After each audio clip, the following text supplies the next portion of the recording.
Hello, and welcome to the Good City podcast series by BDP. I'm Michelle Schwerab, Innovation Director of the Americas at BDP Quadrangle.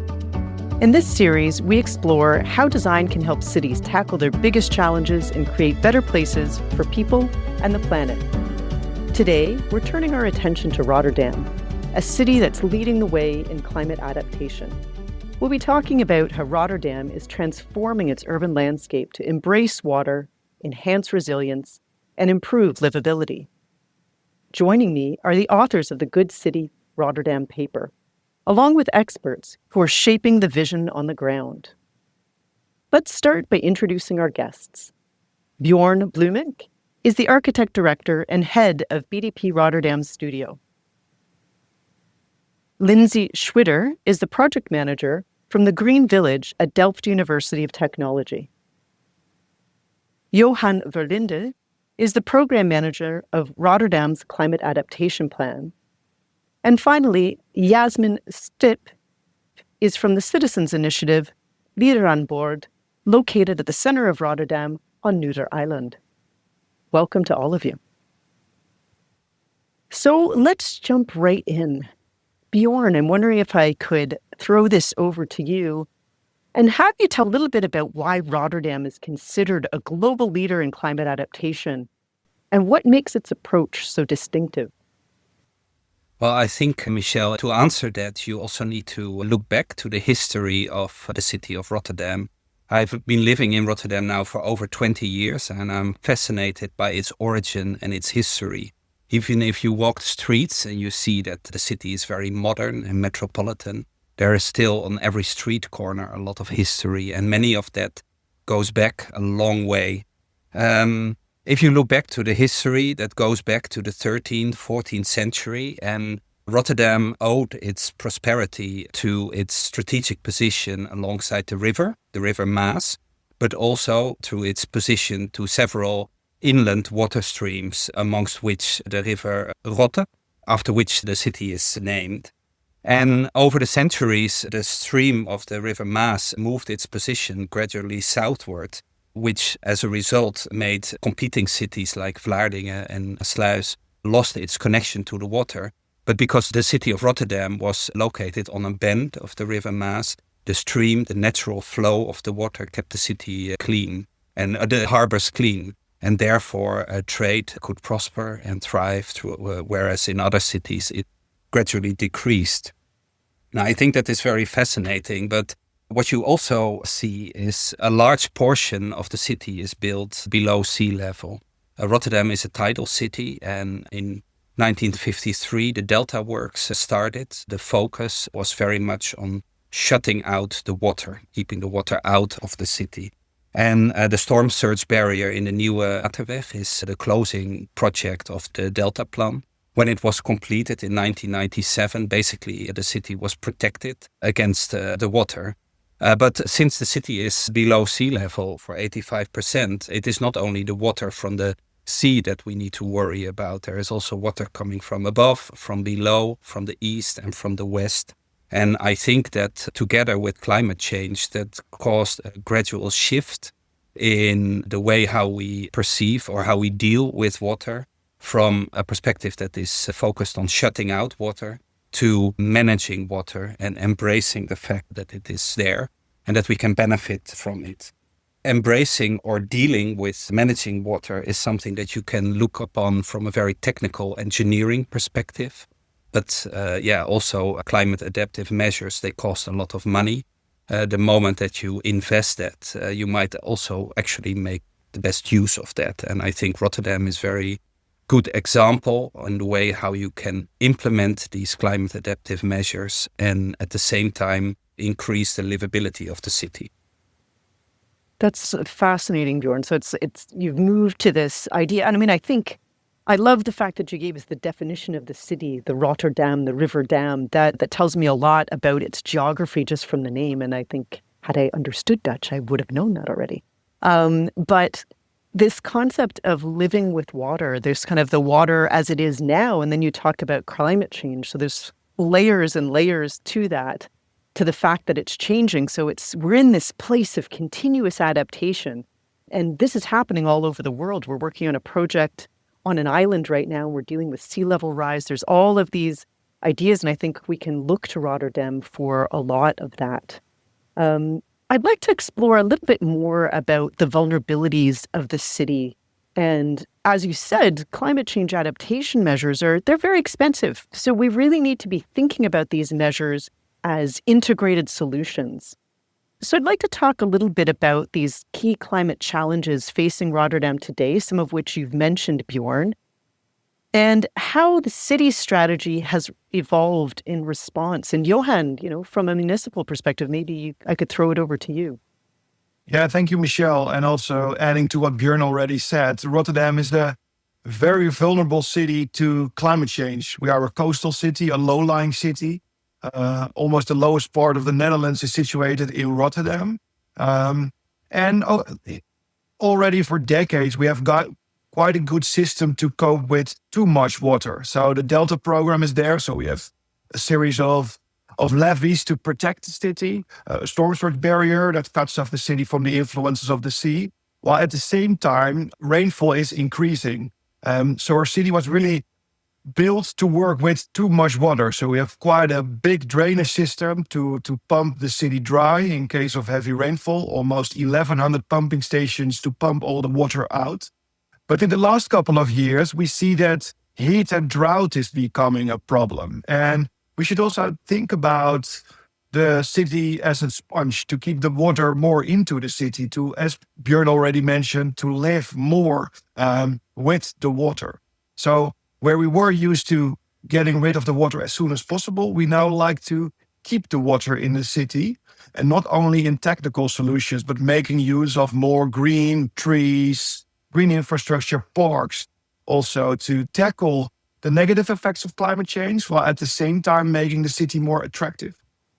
That's so interesting. So you're caught in this place where you have too much and too little water. You're trying to hold it in, you're trying to keep it out, you're trying to do both of these things at the same time. And then the other thing that I understand is also happening in Rotterdam is that you have this need to build a whole lot of new homes and make decisions around how you do that. How do you even start to think about that, Johan, when you're thinking about the city?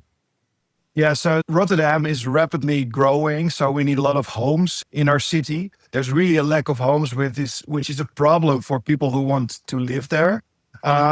So we need to build 50,000 homes before 2040, which is quite a thing because there's almost no space available in our city. And if there's space available, it's in a low-lying polder, -7 meters below sea level, or in the unbanked areas of the city next to the river. So there are always challenges if we want to build in the city. So we really need to take care of everything we do. So what we see as guiding principles is water and soil, to really make sure that water and soil are included in the design of the new buildings. So they can take care of excess of water. They are built in a way that they are not affected by land subsidence, etc. So it's always a challenge. So we really need to think about that before we start building. And also don't look 10 or 20 years ahead, but 100 years ahead to see what the climate of the next generations will look like and how we can build with that in mind. So it's a huge challenge. Right. It's almost thinking about everything we build, whether it's infrastructure or buildings, in this adaptation cycle. What does a design look like for now? What does it look like in 20 years, 50 years, 100 years? And seeing what we can incorporate really from now without, to Bjorn's point, the cost of these things, having to understand. I think I read this study, which was all about flexibility, a flexible adaptation strategy, which I thought was super interesting. And it was almost like, I don't know if you have these in the Netherlands, but they're these choose your own adventure books where you read a chapter and at the end they say, well, this could happen, or this could happen. And you decide on that and then you flip to that part of the book. And then you could read the book choosing a different direction and it'll take you somewhere totally different. I think it's almost like that when I'm thinking about climate adaptation, of course, which I find super interesting. So it's sort of having this flexible adaptation strategy. Now, I know you've already started to do some really interesting flagship projects in Rotterdam that are integrating climate adaptation strategy into urban design. So I love these two projects that you included in your paper. And I was wondering if you could talk about these two projects, the Hoofdplein and the Hoofdbogenpark, that are redefining public space in Rotterdam to address climate stress and really improve livability. Wonder if you could touch a little bit on that. Yeah, I think what is interesting, if you walk the streets of Rotterdam and you are completely unaware of the engineering ingenuity that lies beneath your feet, there has been a lot of focus by the municipality on improving the water retention or the water infiltration, climate adaptive measures that you are completely unaware of when you are walking over it. And I think there are the two locations in Rotterdam where you can see that. And one of them is the Hoofdplein, which has been under construction already for a year, I think, and maybe one more year to come or so. But Johan can tell that. And the other one is the Hofbogenpark, where an old railway line that is not in use anymore was transformed into a vibrant city park that stretches over a kilometer, I think, from the city center to the north, and activating a whole neighborhood with new public green, with communal spaces in one of the most dense populated parts of Rotterdam with a lack of green. So I think those two are excellent examples where you can see how Rotterdam responds to climate change. What I love about what you're talking about here, Bjorn, is the fact that we don't even know what's underneath. So you have created these spaces that are really giving back in terms of urban design to the city. But meanwhile, there's a whole lot of technical things happening underground. And Johan, I wonder if you could talk a little bit about how these two work. Yes, of course. Yeah. So what you see as you walk on those projects, you a lot of green, then you see an attractive public space, which is very important because I think climate adaptation should always be about multifunctionality. So it should not only serve a function for water storage or heat reduction, but ideally also work as making the public space more attractive, increase the biodiversity, reduce heat, etc. And especially on the locations Björn mentioned, there's a lot going on below the surface. If you look at Hoofdplein, it used to be the busiest roundabout in the city, totally focused on cars. The hottest place in Rotterdam, based on our model, almost 7 to 9 degrees hotter compared to the areas outside of the city. So a transformation was really needed. So we're going to add 150 trees there. The car is not going to play a dominant role anymore in the new design. It's really for pedestrians, cyclists, and also for animals, because biodiversity is key in this project. But there's a lot going on below the surface, because if you're going to add 150 trees on the potentially hottest area of the city, there's also a lot of evaporation going on. So you need a lot of water. So on that case, we harvest rainwater and we store it below the surface and pump it up in case we need it during summer. And in that case, we use innovation, also accelerated by the innovation done by the TU Delft and VP Delta, in the urban environment to make sure that the system also functions when it's needed. Johan, I think the Hofplein is a really nice example because it's ahead of all the problems that Rotterdam is facing. So in the early 1900s, for example, the Hofplein was already an issue, and engineers from the municipality, they were also already struggling or breaking their heads over what to do with this area, because what you saw then was that the trade that was going in and out of the city that used to be done by boats, by ships, was gradually moving to the road, and there were cars introduced that replaced the horses and carriages. And the Hofplein, I think at that time, Johan, maybe they even removed the trees from the Hofplein to create a better space for traffic circulation. Now that was the answer for the problems at that time. These days, there's a different approach and we try to remove the car traffic there. But what I'm wondering is also from a social perspective, is there still space to jump into the fountain when Feyenoord wins the cup? Good point, Björn. I think that in new Hofplein, in the design, the fountain is very much accessible to the public, even more than it is today. And so hopefully we can jump into the fountain every season. But I think it will be a challenge to do it this year based on the football we see. Point taken, but heartwarming words for somebody who's living in the south like myself. I love this idea that this place ends up doing not just these technical things, but also can end up as this place for celebration. I mean, to me, that's what it's all about, right? It's about integrating all of this thinking about how you move goods, how you move people, how, the socioeconomics of the place and places to celebrate. You also mentioned, and I'm going to say this incorrectly, but it was the Hofbogenpark. That's my interpretation of it, which was this elevated former railway that turned into a linear park. And I couldn't help thinking about the High Line, which I've visited multiple times in New York City. It's slightly a different scale. It's about the same length, but the High Line is a little bit wider.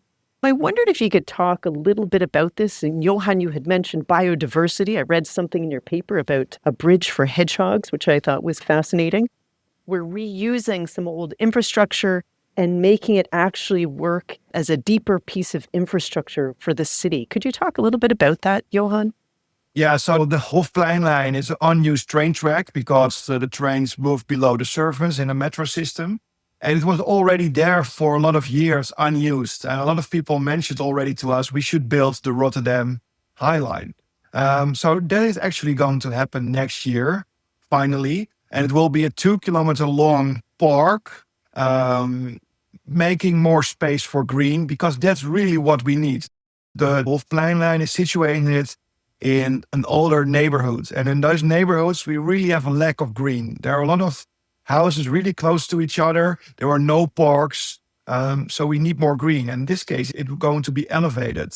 It will be accessible to everyone. So there will be staircases, there will be elevators, but also for hedgehogs, there will be designated hedgehog staircases so they can also make use of the elevated park. But it can also be used for sports and relaxing. There will be bars on top of that. So hopefully it will really increase the livability for everyone. I love that. I love that. So you move into a neighborhood where there is no park, but you have this piece of infrastructure and suddenly you have a park. I remember noticing that even on the High Line as I was walking along, and I kept thinking about all these residential buildings that line the park. And I thought, wow, they had no idea that they were going to get this when they moved in. Like, such a remarkable thing. One of the things you touched on in what you were talking about there, Johan, was innovation. We're talking about systems thinking and taking things that we used to think about as individual things and put those things together in an innovative way to allow us to adapt flexibly to the things that are changing. And this is something I understand Rotterdam does very, very well. And one of the ways you do that is using these field labs and pilot projects to test and scale climate adaptation innovation. And I think for this one, we just have to go to Lindsay from the Technical University of Delft. And I'm wondering if you could talk a little bit about the work that you're doing there, Lindsay. Yes, thank you. Yeah, Rotterdam is quite lucky, I think, with its situation, because it's only 30-minute bike ride away from Delft, from Delft University of Technology. I live in Rotterdam. I bike every day to Delft. And well, the Delft University is well known worldwide for its young engineers, for its knowledge on water, but also we have quite a special place in the middle of our campus, which is called the Green Village, which is our field lab. And when you hear the name, the Green Village, it's really a very small village.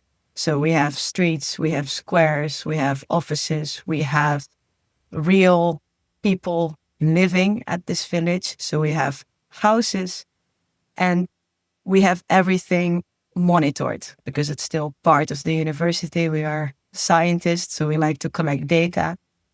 And having this field lab gives us the opportunity to test all types of new things. So what Johan was speaking about, new ways of collecting rainwater, new ways of making a building climate adaptive. We can test that here at our field lab. We can monitor it. For us, it's still okay if it fails or you need to do some adaptations or you want to have it in a different way. But by first doing it in our field lab, you can learn a lot before a city like Rotterdam or other cities, well, have the trust and the confidence to try it in a real project. So we see that for the past years, also working very closely together with a city like Rotterdam, but also with The Hague and with Delft. This is also very important for us, for the type of startups or entrepreneurs that bring these innovations to get feedback. Because in our field lab, like I said, we are there to experiment. So we don't need to comply to all the existing rules and regulations, for example. But it's very important to get the feedback on what are all the things that need to be really working and need to be really in place before a city says, okay, I'm going to implement this new type of solution. And I'm very happy to see that with the close cooperation, we see that many of the innovations that we tested in our field lab are now implemented on a large scale in a city like Rotterdam. I mean, I think there's something so important of that symbiotic relationship between a place where you test and play, and you do that free of codes and regulations and just allow yourself to really think outside the box. And then this idea of this relationship of, which I understand you have a very strong relationship to the municipality where they're coming in and they're checking things. You had mentioned in your paper when I was reading it, this hop, step, jump method, which I think is what you're describing, the hop being when you test it, the step being when you're scaling it up with a few more controls, and the jump where you're moving on to the next scale. I also read about the blue blocks. I wondered if you could tell me a little bit about what that program was.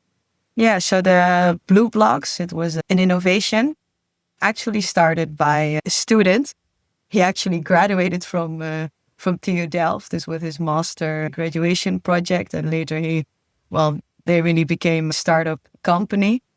And they have this innovation in which they collect rainwater and they filter this rainwater by a natural filter. So a combination of plants and minerals.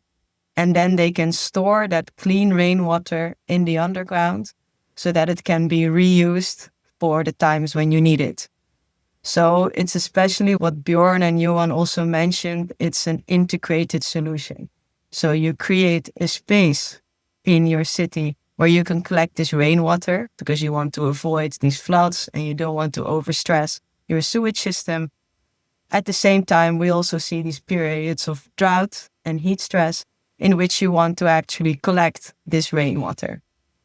And what's quite unique of this system of the blue blocks is that it requires not a lot of space if you compare it to a natural filter system.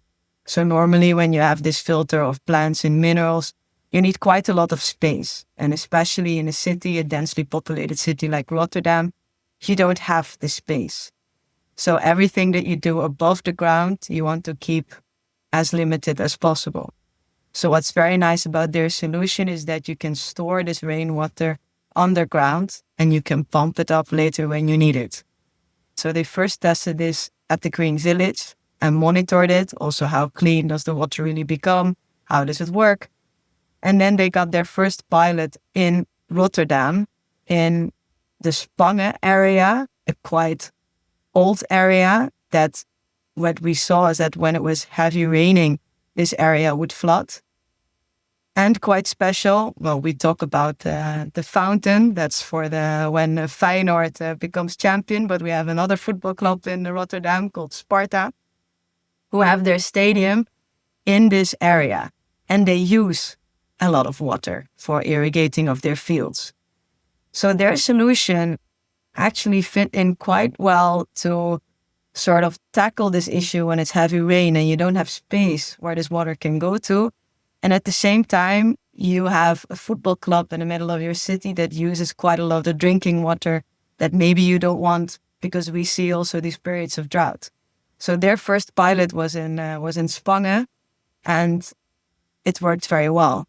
And now I think Johan knows the exact number, but I think you have more than 14 of these urban water buffers all around Rotterdam. And that is really in the hop step jump.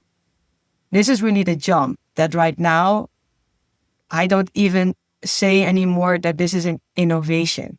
This is something that we monitored, we've seen working for the last 8 years. And this is something now we are really implementing everywhere we have these type of challenges.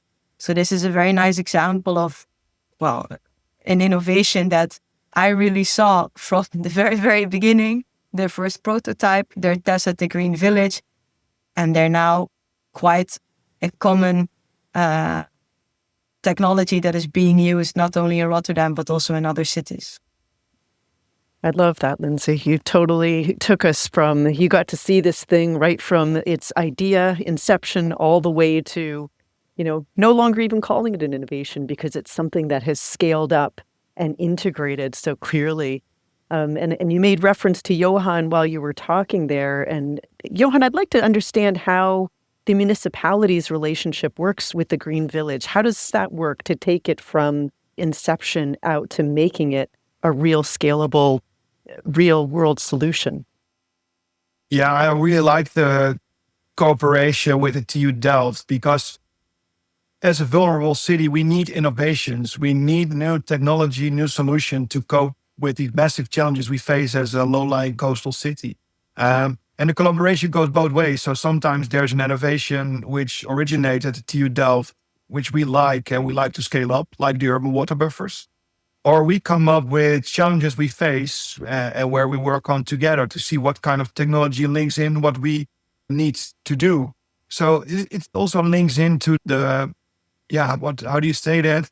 How we like to look at things from Rotterdam. So there's a saying, no words but deeds. That's the motto of the city. So really not only talking, but also doing and also trying new things, not knowing if it will actually works. So failure also brings you lessons. So, and that's why I think that really helps in our cooperation. Yeah, it sounds like what you've done is you've built in a system that makes it safe to fail, which is such a key. Add to that. What Tribes is quite interesting. We have been designing a primary school, not in Rotterdam, but in The Hague. It is a Montessori school, and when we designed the outside space, but also landscape architects, we asked the teachers what kind of space, and they said, we need this, and this, and we need a room or space for successful and less successful experiments. That line in the brief stuck with ever since, and I think that is also something that you see in the municipality of Rotterdam, to make mistakes or testing things and learning through it. I think that is really inspiring, and that is also boosting innovation. I love that. I love the idea of teaching it to children right from then, making space where they can, where it's safe to make mistakes, because that's the only way we're going to learn. I'm going to take this in a slightly different direction from here. I want to talk a little bit about citizen engagement and community. We've talked a bit about how people use the space, but so much of how a community lives through climate change is really about engaging them in the conversation. So we're going to talk a little bit about that. So why do you think citizen engagement is critical to climate adaptation? What are some of the successful community-led initiatives in Rotterdam? I read a few of them in your paper. And Yasmin, I was wondering if you could talk about this one, because I think you guys are doing some phenomenal work. Thank you very much, Michelle. I think citizen engagement is really critical to climate adaptation because simply the government cannot reach all stakeholders that need to be involved, whether it's due to language barriers or just very different interests, or I think it's in some way also a luxury problem. I studied environmental sciences, so myself, I do not think it's a luxury problem, but a lot of people are simply doing very different things in daytime, are really struggling to make a living. And so for them, thinking about the future further than the next few years is not something you do every day. So as citizen initiative at Iedereen aan boord, which means all aboard, And that kind of says it all. I think we want to include everyone in talking about very big themes like the climate adaptation that we're facing.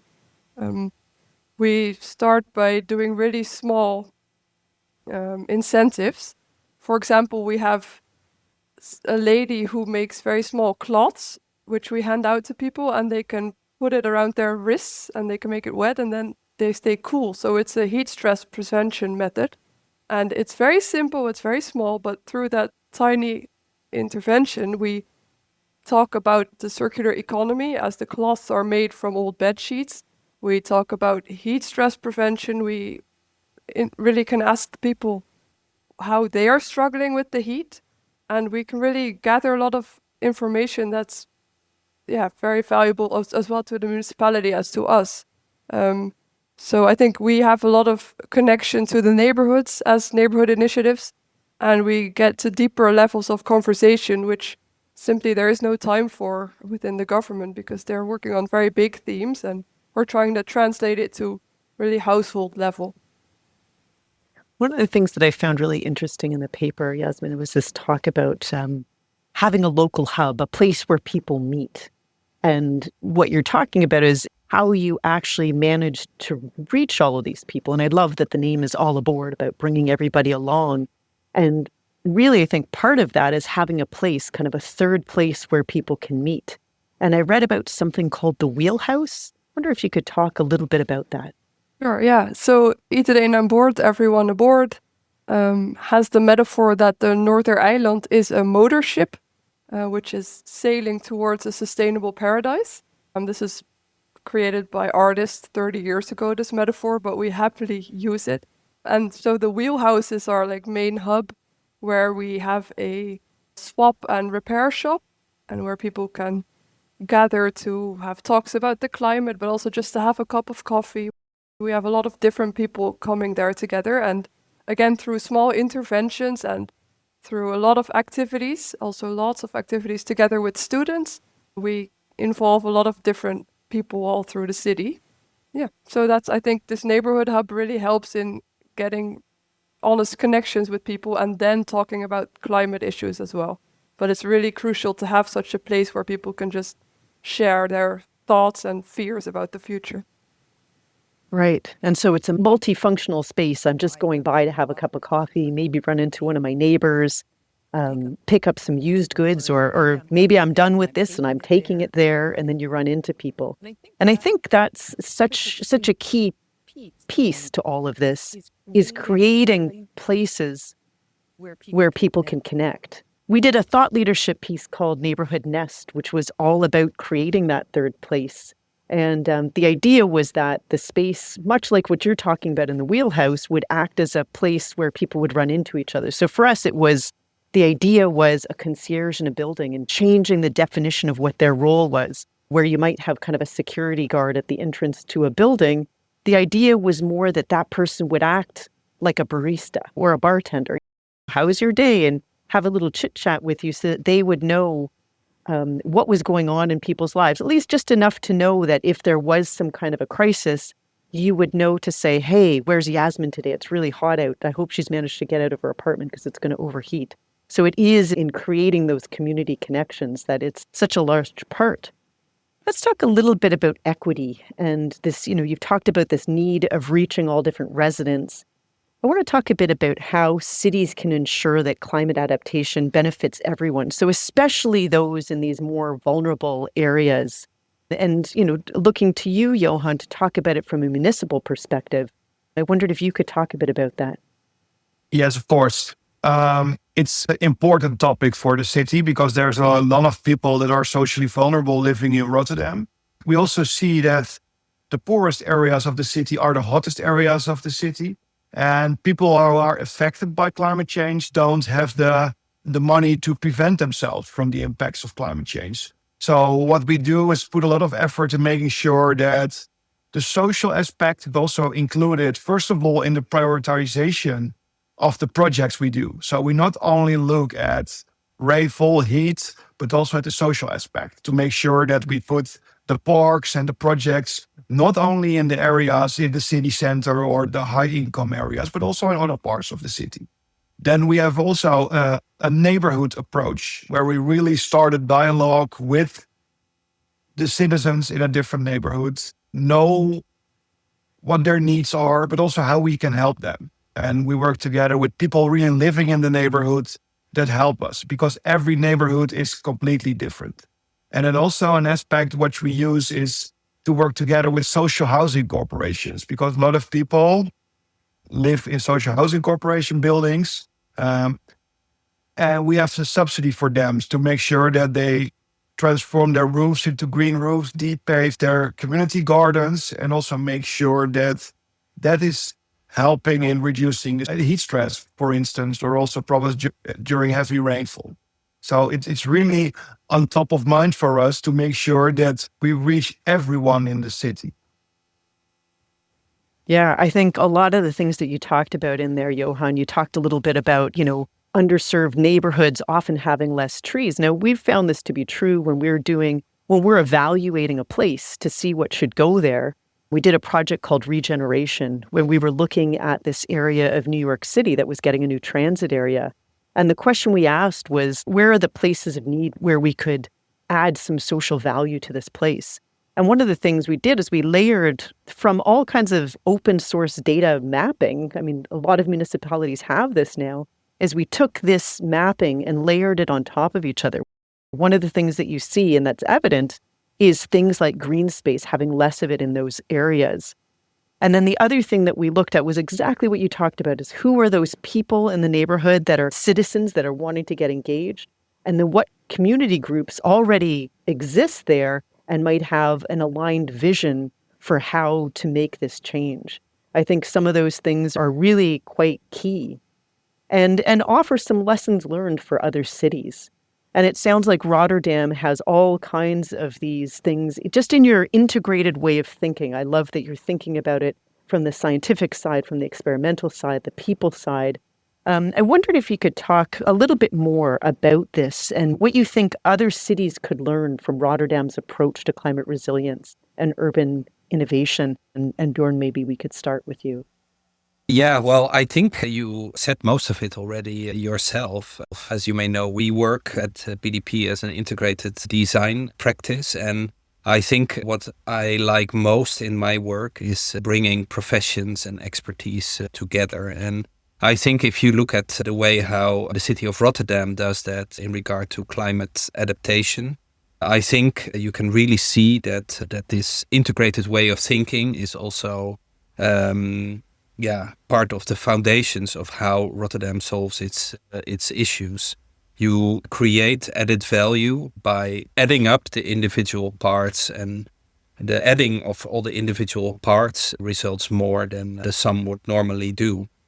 I think that is really what you see in Rotterdam's approach, and that added value is not only that result in like a higher land value or a more beautiful looking city, but it increases the livability of the different parts. And I think that is the benefit for all its residents. And I think many cities across the globe could learn from that.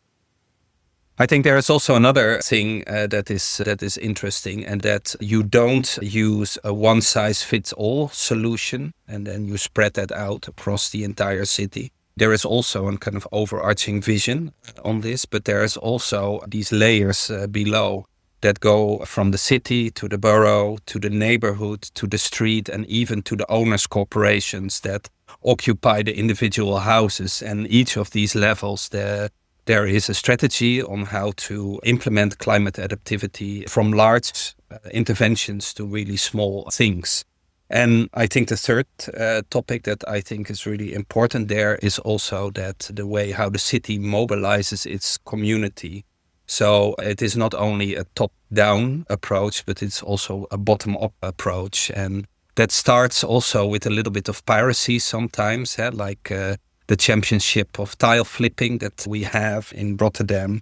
But I think these small-scale local initiatives are key to the success of the city, and that not only results in a better climate adaptive city, but also into a city where the citizens take pride in where they live. They look after the city more, and they are eager to contribute to their city, because in the end, the city of Rotterdam is owned by all its citizens, and everybody is a Rotterdammer. And I think that is the one thing that connects us all, because in the end there are over 170 different nationalities living in Rotterdam, but everybody is a Rotterdammer.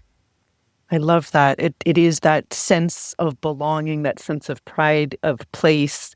And to me, what's inherent in all those things that you talked about is a trust that seems to exist because of approaching it, taking responsibility at all levels, all the way through the system.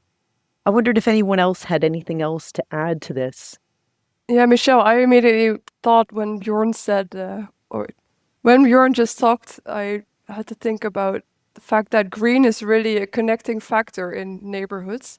I've noticed that when we, for instance, have a facade garden activity where we make maybe we take out only 5 or 10 tiles by a facade of a house, but if you combine it with coffee and cake, you get a lot of neighbors come together. Same with people who tidy up the trash from the street.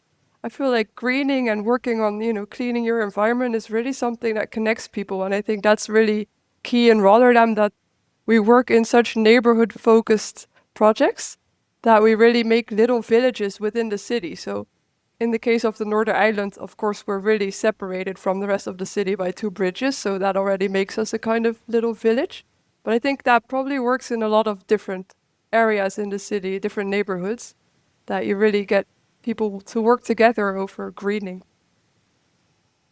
Yeah, Toronto's a very similar in terms of we're very neighborhood based, and so it's a large city, but each of the little, each one has its own kind of personality, which I think makes it part of it. And I think people taking pride in it by doing little simple things, by picking up the trash, and then another person might see you doing that, and then they follow suit and do something similar, adds to pride of place. Lindsay, did you have something you wanted to add to that? Yeah, what I think is really quite special and unique also about our cooperation from TU Delft with Rotterdam is that also within Rotterdam there are these type of experimental spaces where you can also test innovations.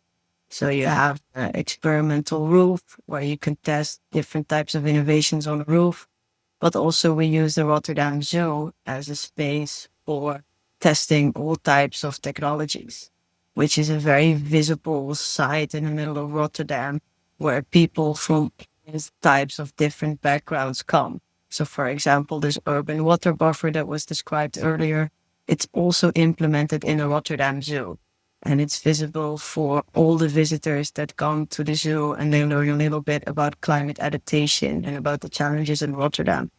So I think also combining this and bringing innovation and science very close to its citizens is a very unique aspect also of our cooperation.